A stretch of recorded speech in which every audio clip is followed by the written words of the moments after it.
20 ans et puis tu t'es pas encore marié. Tu as 30 ans et puis tu t'es pas encore marié. Tous tes petits frères sont en train de se marier. Aujourd'hui, c'est des paroles qu'on entend tous les jours entre nos jeunes lorsqu'on est ensemble dans les QG. Lorsqu'on se rencontre seulement pour parler, on voit que ça devient une pression de la société de telle sorte que si tu atteins un certain âge et puis tu t'es pas encore marié, c'est comme si c'était un crime.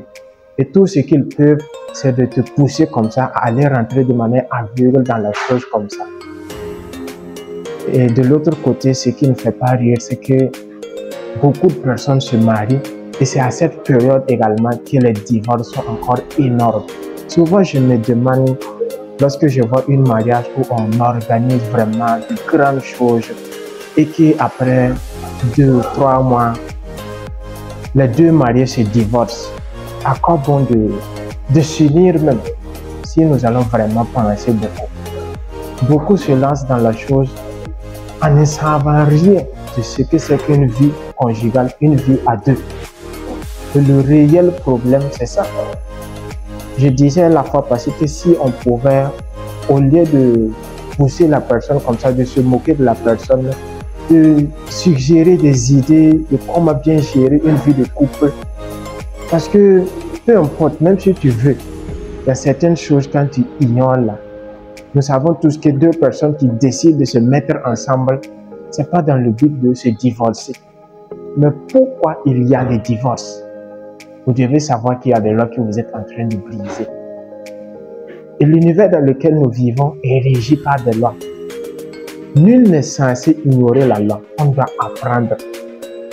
Et le mariage, l'union entre deux personnes, c'est la chose que nous devons préparer avec le niveau le plus exagéré du sérieux, de la même manière que nous le faisons pour nos examens, nos concours, pour même ouvrir une entreprise. Joël Barker a dit quoi? Il vaut mieux se soucier de son avenir car c'est là-bas que nous allons consacrer le reste de notre vie. Quand on se marie, c'est une histoire de toute une vie entière. Mais il y a des choses tant que vous ne savez pas. L'intention seulement, ça ne suffit pas. Et j'ai une solution ici à vous montrer, c'est un livre. Et je suis vraiment époustouflé et en même temps étonné lorsque j'ai vu un point où il disait que l'amour seulement ne suffit pas. Et nous allons voir que la plupart des gens qui se marient seulement, c'est sur l'amour qu'ils se basent. Et s'il y a une seule chose illusoire, fausse, sur laquelle vous vous appuyez pour vous marier, c'est l'amour. Parce que l'amour, c'est un sentiment. Et un sentiment vient quand il veut et repart. C'est-à-dire que vous n'avez pas un contrôle sur ce sentiment.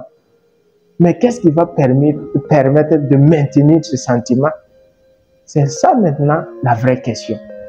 Donc pour ne pas que la vidéo soit trop longue, mes chers frères et sœurs, je vous suggère vraiment, tous ceux-là qui ne sont pas encore engagés, qui ne sont pas encore mariés, voyez bien le titre, ce que j'aurais aimé savoir avant de me marier.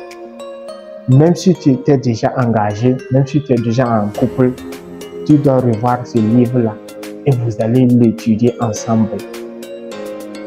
Il y a des choses, quand vous voulez seulement, vous devez le faire. Quand vous décidez de vous mettre ensemble, ayez un minimum de connaissances. Je vous assure que le contenu qui se trouve dans le livre-là, je ne vais pas dévancer le vent dans l'eau. Lorsque vous allez lire le livre, vous allez me faire un retour pour me remercier. Et c'est ce que je trouve comme une solution.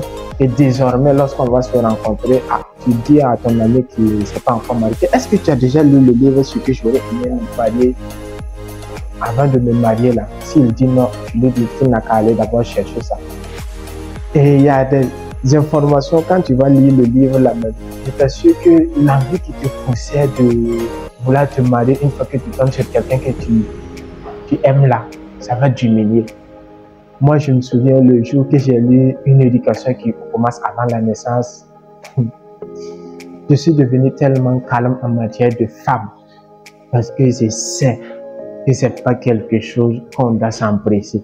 On doit prendre du temps, on doit travailler. En tout cas, à l'heure là où je suis, la fille qui veut me marier, qui aimerait qu'on se mette en couple ensemble, il faut savoir que tu dois connaître ces choses. Si tu veux même, tu commandes déjà le livre, tu lis et on va évoluer. Sinon, il y a des choses, tant que quelqu'un n'a pas encore fait cela, moi je ne suis pas prêt pour m'engager. Parce que je sais ce que je veux faire dans ma vie, je sais ce que je veux construire. Et sans un partenaire également, ça serait très difficile. Parce que le mariage, c'est vraiment un pont à un certain âge de la vie de l'homme. Et une fois qu'il réussit sur ce côté, vous allez voir que ça va contribuer à exploser son génie. Et tous ces grands hommes de l'humanité, on les a connus parce que derrière eux, il y avait une grande dame. Mes chères sœurs, c'est à vous-même que je parle beaucoup plus. Commandez ce livre, lisez-le, et vous allez voir qu'on va éradiquer complètement le taux de divorce. Et c'est ce que nous voulons. Une vie de couple réussie, une vie de couple heureuse. Le mariage est fait pour que nous vivons dans le bonheur. Et c'est